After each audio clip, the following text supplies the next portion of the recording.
what I wanted to talk about today was what happens if your partner is not really on board with your spiritual path. And what if that partner is starting to kind of poo-poo and make fun of your spiritual path and your attraction to crystals or to chakras and all that kind of stuff? What if this person says things like, well, you've got all the issues, you've got issues, and so I'm all for you. This is what I've heard. I'm all for her working on her issues. Whatever she needs to do to work on her issues. Can you believe that guys say this stuff? And I'm sitting there going, it's only because us guys haven't been taught that there is stuff inside of us that we can look at. Women, on the other hand, they're brought up to look at their emotions and to look at their feelings and to look at what's going on, and they talk to each other about it. Whereas it doesn't mean that we don't have stuff to look at. So what if you're with someone like that? And I'm saying this in a way that usually it's the woman with the guy that's not really supportive, but it can happen the other way too. Not very often, but that can happen. But I want to talk about what happens if it's you as a woman, or maybe you're a guy. So let's just take that out of the equation. What if your partner is not really supportive? They're saying they are, but they're not really, or maybe they're outright against this, and they say things like, well, if you go down this path, you're going to have to make a decision, which I've also heard. So I feel like there's a couple things going on here that I want to share. And one is that if anybody treats you this way, that oppresses you or tries to oppress you and tries to make fun of the things that you're really excited about, whether it's horse riding or scuba diving or a spiritual path, and you're excited about it and it's a real passion for you, there's a question about that relationship. We should all be in a relationship, and like Valerie has always said, don't settle. If you're in a relationship that is not supporting your gifts and your desires and your passions, and it's something that you're really excited about, it's time to question that relationship. And so it may be the one option could be that you end that relationship, or at least change that relationship from being an intimate living together relationship to maybe just a friendship. And it doesn't mean that you need to completely cut ties and get mad at that person. Maybe it's just things have shifted in your life. And I remember that sort of happened to me when in my first marriage, everything was cool the way it was where I was at the time. There wasn't much of a desire for me to find this spiritual path. But then after 14 years, things started to change. And it would be great if you could talk about this stuff and say, yeah, you know, honey, I can see that you're going on this different path, and I really want to honor your path.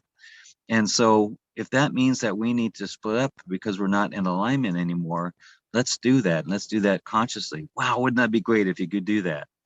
And sometimes that happens and sometimes it doesn't.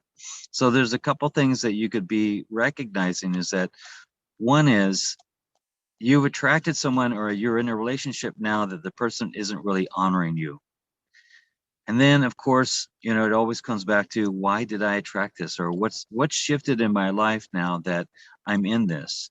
And usually it goes back to that this whole not being honored and respected and people suppressing or trying to oppress you has been a thing of the past also. So the first thing that I'd like to do is to invite you to stop blaming the person that's in front of you, and look how this has been brought up from your childhood.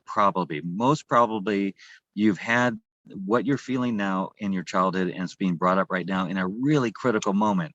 And this is being really brought up to right now in a couple of sessions that I've been involved in, is that everything was cool for 30 years with this person, and now that the woman is starting to wake up consciously and starting to desire different things. Like before, it was all about financial security and safety. So that was her deal for a long time, and the guy really provided that. But now as she's getting into a certain age, now she's got emotional needs, which the guy could never provide.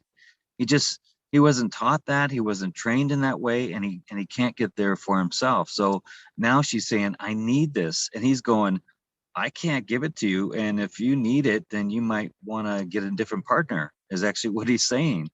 And that's, when I look at that, wow, that's actually not a bad thing for that partner to say, you might need a different partner. And if this is really important to you, then that's what you need. So, but there's a frustration with her saying, I want it from this guy. I want everything. Like, everything else is great. He provides all this stuff, and I've got a certain lifestyle with him, but I need emotional support, and he can't give it. But that, trying to stay in that relationship, man, that's a tough road when you don't feel emotionally supported. And I know that I was in a relationship like that before too, where everything, I've got all the goods, I've got multiple homes and wealthy and all these things and beauty, but if you don't feel that you're emotionally supported, all is nothing. So look at where you're at, look at the relationship that you have, work on yourself first, and see where you're at after you've worked on yourself. Like this woman is going through a retreat. So go through a retreat like this, that you can be in front of certain practitioners that can help you with this.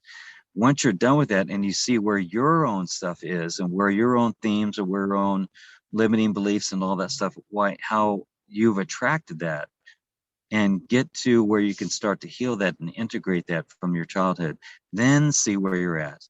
And it would be so great if you could start to heal and integrate that and see really clearly what's been going on, and then go, you know what? This isn't the right relationship for me, and not come out of it from an anger position or from much frustration. And sure, there's going to be sadness and emotions from it because you've been with that person and there's some loss there. But coming from a place going, wow, this is really important to me, and this relationship is not quite the right one. So there's much more to it than that, of peeling away from that kind of relationship and maybe transitioning it to something else, but really recognizing that your needs for emotional support, or where you're diving into yourself and you're going more into a spiritual, or what I would say a more authentic path, it's something that's inside of you that you cannot not be authentic. That there's a piece in you that desires to be authentic and in your own integrity with yourself and with your own needs. And nothing can cover that up for very long, because it'll implode on itself. So I hope this helps. I guess my intention is to let you know that you're not alone, that people go through this all the time, and try not to blame it on the other person, that they should be different or they should provide you with what you need. It may be that that person provided a role for you that worked in the past, but you've changed. And so your needs have changed, and this person wasn't necessarily the right person for that. So I know that's hard to think about, leaving that person or changing that relationship, especially if you've got kids and a lifestyle involved. But once you get over that hump, once you get over that big obstacle of talking about this stuff and going through it, I guarantee you that life just keeps on getting better and better and better. Because when you get authentic with yourself and get in integrity with yourself, all your life just starts to line up with that integrity.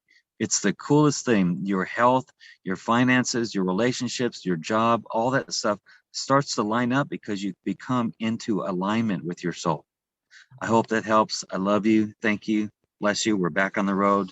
See you next time.